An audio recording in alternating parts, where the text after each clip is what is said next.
Comment doit-on baptiser une personne?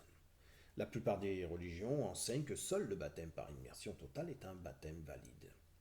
Bonjour, bienvenue sur la chaîne Le Fruit de la Vigne. Voyez-vous, quand j'étais chez les témoins de Jéhovah, le baptême par aspersion n'étant pas valide, j'ai dû être rebaptisé pour devenir témoin de Jéhovah.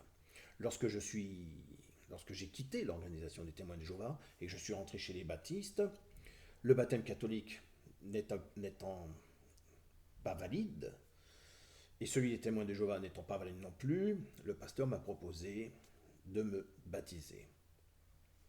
Apparemment, chacun dispose de rebaptiser, puisque les autres baptêmes sont au fils d'être une erreur.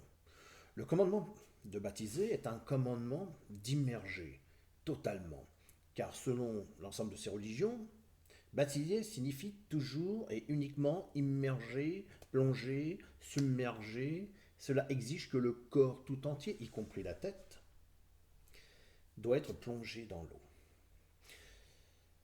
Pour les personnes qui pratiquent l'immersion, c'est le symbolisme de la mort de Jésus. On ensevelit et il y a la résurrection. Vous comprenez? Pour ceux qui pratiquent l'aspersion, c'est différent. C'est différent puisque c'est le symbolisme de la descente du Saint-Esprit dans la vie du croyant, lui apportant la purification de ses péchés et être en union avec Jésus-Christ. Existe-t-il plusieurs manières de baptiser? Personnellement, c'est possible. Est-ce est que je peux être rebaptisé? Là, je ne le pense pas. Si je regarde les mots d'Éphésiens chapitre 4 verset 5, il n'y a qu'un seul Seigneur, il n'y a qu'une seule foi et un seul baptême. Ça indique bien clairement que tout comme il n'y a qu'une seule foi chrétienne, tout comme il n'y a qu'un seul Seigneur, il n'y a forcément qu'un seul baptême. J'étais encore jeune proclamateur, qu'à un moment donné dans ma vie, j'avais été ému par une femme prénommée Laurel Nisbet. Cette femme vivait dans un poumon d'acier. D'ailleurs, il y avait eu des périodiques qui avaient été faits en son nom. J'avais été ému. Surtout, la question que je me posais, c'est, puisque la plupart des témoins de Jéhovah connaissent son histoire, la question que je me posais, et que j'avais posée à un ancien, c'est comment elle a pu être baptisée. Et en fait, elle ne l'a pas été. Parce qu'elle ne pouvait pas sortir de ce poumon d'acier. Donc, l'ancien m'avait expliqué que seulement, il n'y avait que Jéhovah qui connaissait la réponse, puisqu'elle était entre les mains de Jéhovah. Franchement, je n'ai pas été convaincu. On va regarder ensemble le Réveillez-vous de 1993 sur Laurel. Allons-y. Peut-être vous demandez-vous comment Laurel fut baptisée. En fait, elle ne le fut pas. Incapable de respirer par elle-même, elle ne pouvait être immergée dans l'eau. Elle ne put jamais se rendre dans une salle du royaume. Elle n'assista jamais à une assemblée. Elle ne vit pas non plus le baptême de sa fille. Par contre, elle fit plus au service de Jéhovah que de nombreux chrétiens en possession de tous leurs moyens. Voyez-vous, Laurel était une proclamatrice de la bonne nouvelle.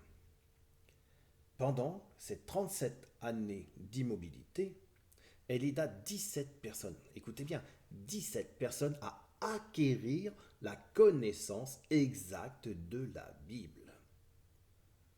Comment? Bien sûr, il lui était impossible de prêcher de porte en porte comme le font la plupart des témoins. Par contre, elle pouvait donner le témoignage à ses nombreux visiteurs. Il faut savoir que les témoins de Jéhovah qui reçoivent leur baptême se fait uniquement dans l'immersion. Ils ne sont pas les seuls puisque les protestants le font aussi. Elle aurait peut-être pu être baptisée par aspersion. Moi j'ai posé la question à l'ancien, pourquoi vous ne le faites pas? Mais il m'a expliqué que ce n'était pas la procédure enseignée par Jésus.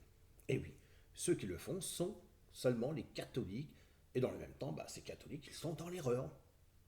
Tout chrétien le sait, non catholique. Donc, est-ce vrai? Acquérir la connaissance exacte de la Bible, c'est pratiquer le baptême par immersion, à savoir que j'aurais pensé que le baptême par immersion était un baptême universel. Et oui, si le Seigneur voulait que ces sacrements soient universels, disponibles pour tous, il fallait un moyen qu'il le soit. Et là, je me rends compte que la personne ne peut pas être baptisée. C'est quand même embêtant, puisque ça représente, par l'immersion, la mort et la résurrection. Donc, j'ai fait des petites recherches que j'expliquerai dans la prochaine vidéo, à la suite de celle-ci, n'est-ce pas? C'est que je vais vous raconter l'histoire de Paul et de Silas. Est-ce que Paul et Silas ont bien été baptisés est-ce qu'ils ont bien baptisé le geôlier, par immersion, submersion, plongée totalement? Je vous dis à la prochaine vidéo. À tout à l'heure. Au revoir.